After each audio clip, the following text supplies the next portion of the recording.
Inicialmente, as medidas dos outros decretos, elas tinham vigência até dia 5 de abril. Então, já havia uma necessidade de se decidir se iam prorrogar ou não as medidas aqui no âmbito municipal.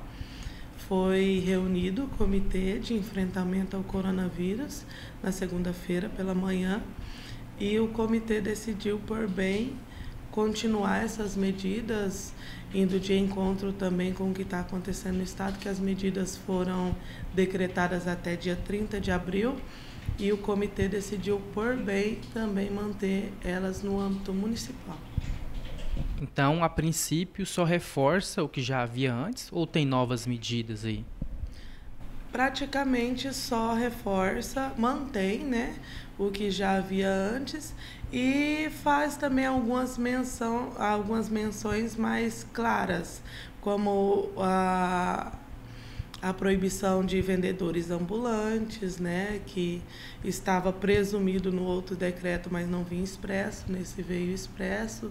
Uma questão de orientação para os comerciantes também quanto à organização das filas, que pode ser feita com um X no chão, para poder indicar onde que as pessoas, né, que estão aguardando o atendimento podem ficar, para que se evite aglomeração na parte de fora dos estabelecimentos comerciais.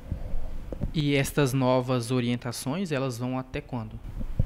Inicialmente, essas medidas foram decretadas até dia 30 de abril, mas com o comportamento da pandemia, né, a gente é uma coisa nova, todo dia muda, então a gente aguarda como que vai se comportar tanto no âmbito nacional quanto no âmbito municipal e estadual também, né?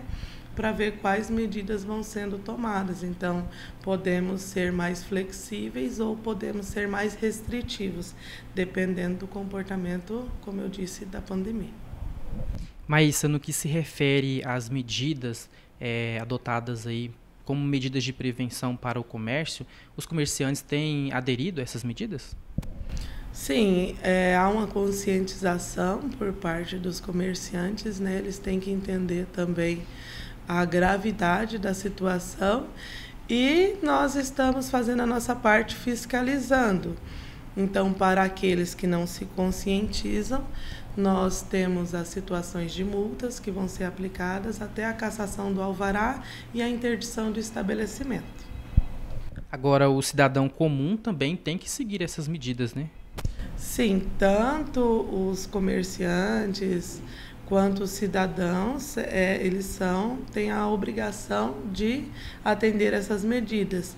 Por isso, também há no decreto multa para pessoas físicas, tanto pessoas jurídicas, que são as pessoas do comércio, quanto para pessoas físicas também, que não respeitarem as determinações contidas nele.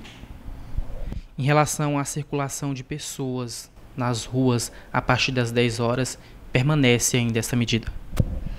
Olha, a gente faz uma orientação para que as pessoas permaneçam em sua residência. Está proibido a aglomeração em locais públicos, tanto nas praças, pistas de caminhada, campos de futebol, todas essas situações estão proibidas, mas no momento não existe um horário limite estipulado, decretado, que até o horário limite possa estar ou possa não estar circulando. E as orientações são aquelas mesmas, né? Mesmo se for sair à rua, adotar essas medidas, manter aquela distância ideal, né?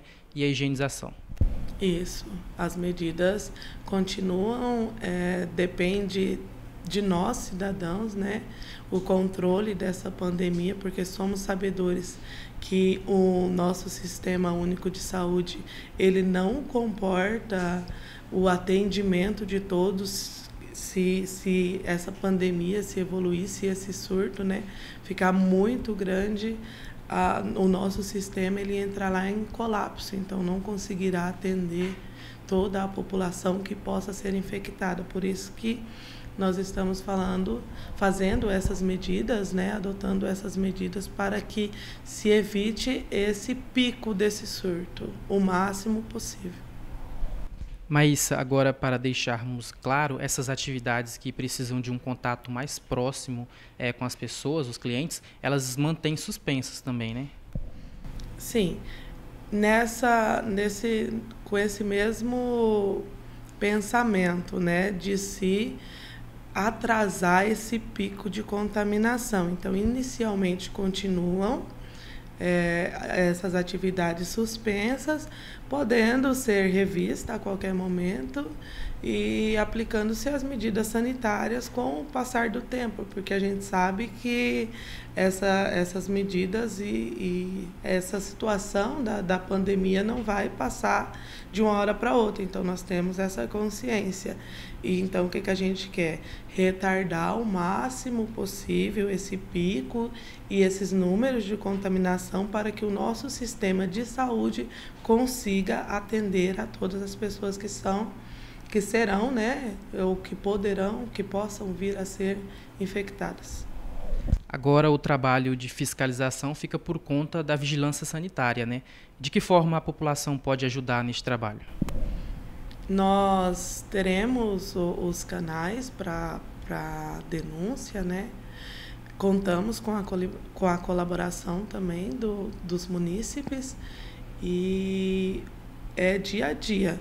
Vai ser feita a fiscalização dia a dia, passando e olhando os estabelecimentos, e também vai ser feita a relação de denúncia, vai ser feito a verificação das denúncias que chegarem até nós.